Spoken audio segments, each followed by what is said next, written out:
ora, Rotorua. Ahead in tonight's bulletin, local community groups and volunteers have just a few more days to enter the Trustpower Spirit of Rotorua Awards.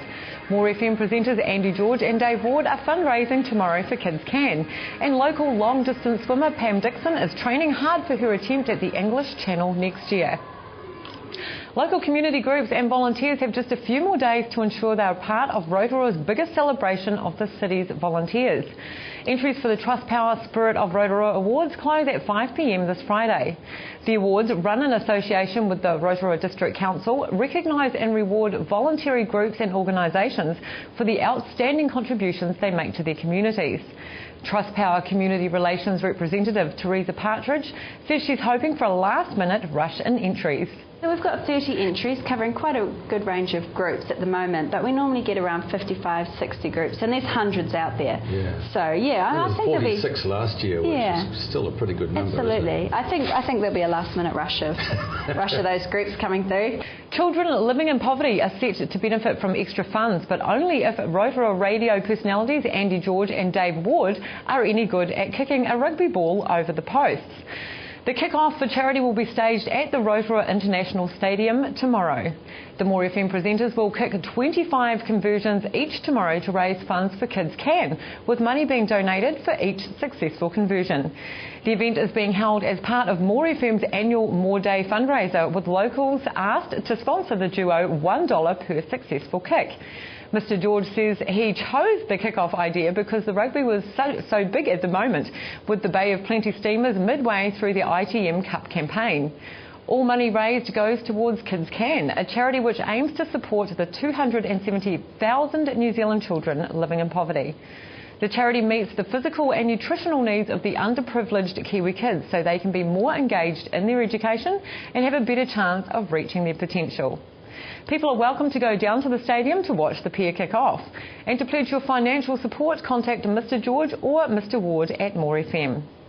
Local company Peterson Portable Sawmills has just launched an entry-level sawmill. Company CEO Keris Brown says it's the first time Peterson has designed an entry-level sawmill, but says the time feels right. We are known for good products. So what we've done is we've taken our big machine and we've basically made it smaller.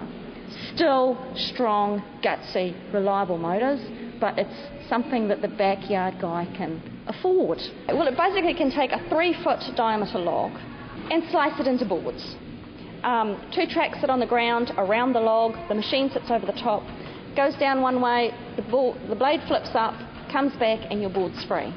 So farmers take this into their paddocks, cutting down their old trees they don't want.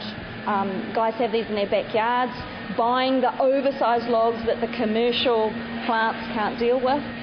Expressions of interest to the Bay of Plenty Regional Council's Regional Infrastructure Fund closed this week. The fund has been set up to support sustainable regional economic development, with more than $38 million available to support external infrastructure projects over the 9 years to June 2022. Council is looking for large projects that will provide sustainable economic benefits to the Bay of Plenty. Following the expressions of interest process closing on Friday, the Council will meet to discuss the proposals, then begin the next step, which is the formal funding application process. In sport tonight, a local long-distance swimmer, Pam Dixon, is training hard for her attempt at swimming the English Channel next year. Pam holds the record as the oldest person to swim Cook Strait. She says she's training hard for her trip next year and really loves the challenge. Well, I swam Cook Strait in 2009, and then I swam Lake Taupo in February 2011. And after that I thought, well, I'll give the English Channel a go. Yeah. Some people are going to think you're mad. Yeah, well, there's a lot of people attempt the English Channel, and to some people it probably is madness, but I look at other people who do way bigger challenges than that, and it's just natural for me. To your weather now, Rotorua, brought to you by Trevor Robson Signs and Graphics Limited. Tonight, fine spells with light winds and overnight low of 4.